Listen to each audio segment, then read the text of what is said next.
పొగాకుపై tax పెంచడం వలన స్మగుల్స్ ఉత్పత్తులు ఎక్కువగా పెరుగుతాయని federation of all India farmers association అధ్యక్షులు మురళి అన్నారు. శుక్రవారం పల్నాడు జిల్లా చిలకలూరుపేట జాతీయ రహదారిపై పెంచిన పొగాకు ఉత్పత్తులపై నిరసన తెలిపిన ఫార్మర్ అసోసియేషన్ నాయకులు ప్రభుత్వాలు ఫిబ్రవరి నుంచి పొగాకు ఉత్పత్తులపై 40% ఎక్సైజ్ డ్యూటీని పెంచుతున్నారని వారు మండిపడ్డారు. ప్రభుత్వం రైతులను ఆత్మహత్య వైపు నడిపే చర్యగా మేము భావిస్తున్నామని నాయకులు తెలిపారు. ప్రభుత్వం ట్యాక్సులు పెంచడం వలన రైతుల దగ్గర పంట కొనుగోలు తగ్గుతుందని, అలాగే ప్రభుత్వం స్మోకింగ్ తగ్గించడం అని చెప్పి దాని వలన మత్తు పదార్థాల వినియోగం ఎక్కువగా ఉంటుందని ఫార్మర్స్ అసోసియేషన్ నాయకులు విమర్శించారు. ఈ కార్యక్రమంలో federation of all India farmers association నాయకులు తదితరులు పాల్గొన్నారు. Your voice hour news, max 9 news.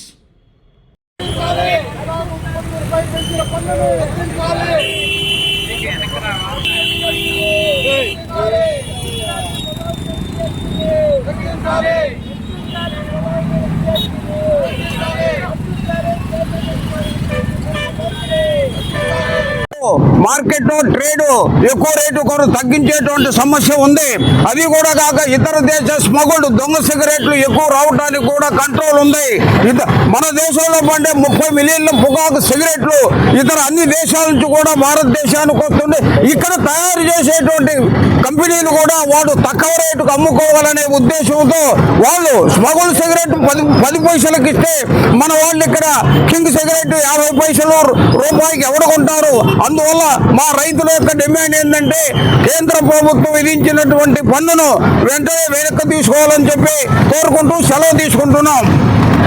ఓకేనా. ఈరోజు federation of all India farmers associations తరఫున పెంచిన పొగాకు ఉత్పత్తులపై ఎక్సైజ్ డ్యూటీకి నిరసనగా కార్యక్రమం చేపట్టడం జరిగింది.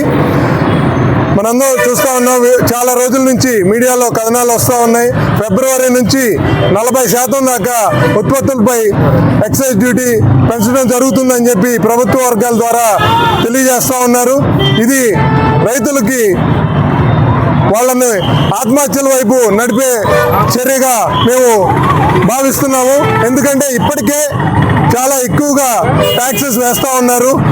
ఈ ట్యాక్సెస్ వలన ఏమవుతుందంటే డిమాండ్ తగ్గిపోయి దానివల్ల మా రైతుల దగ్గర నుంచి కొనుగోలు చేసే పంట తగ్గిపోయే అవకాశం ఉంది, తగ్గిపోతుంది కూడా.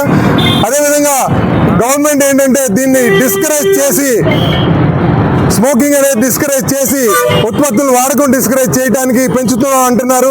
కానీ దానికి భిన్నంగా స్మగుల్డ్ ఉత్పత్తులు మార్కెట్లో విరివిగా దొరుకుతున్నాయి. వాటిపైన ఎలాంటి ట్యాక్సేషన్ లేదు, చాలా తక్కువ ధరకి దొరుకుతున్నందువల్ల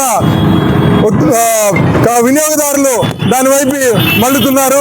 కాబట్టి గవర్నమెంట్ అనుకుంటున్నట్టు దీనివల్ల ఎలాంటి ప్రయోజనం జరగట్లేదు. ఈ విషయమై మేము ఇంత ముందు కూడా చాలా సందర్భాల్లో గవర్నమెంట్ విన్నవించుకోవడం జరిగింది. ఇదే విషయాన్ని పార్లమెంట్లో కూడా గౌరవ ఫైనాన్స్ మినిస్టర్ గారు అక్నాలెడ్జ్ చేయడం జరిగింది. ఎందుకంటే స్మగుల్డ్ పొగాకు ఉత్పత్తులు అనేది ఒక పెద్ద సమస్యగా ఉందని చెప్పి పార్లమెంట్లోనే ఒప్పుకున్న సందర్భం. కానీ ఇప్పుడు ఈ ట్యాక్సులు ఇంకా పెరిగితే స్మగుల్డ్ ఉత్పత్తులు కూడా విపరీతంగా పెరిగిపోయి రైతుల దగ్గర నుంచి కొనుగోలు చేయడం తగ్గిపోతుంది. మా జీవితాలు చిన్నభిన్నం అవుతాయి. ఇప్పటికే చాలా ఇబ్బందులు పడుతూ ఉన్నాం. ప్రత్యామ్నాయ పంట అనేది కనిపించని పరిస్థితుల్లో పొగాకు సాగు చేస్తూ ఉన్నాము, ఎంతో వ్యయ ప్రయాసాలు కోర్చి.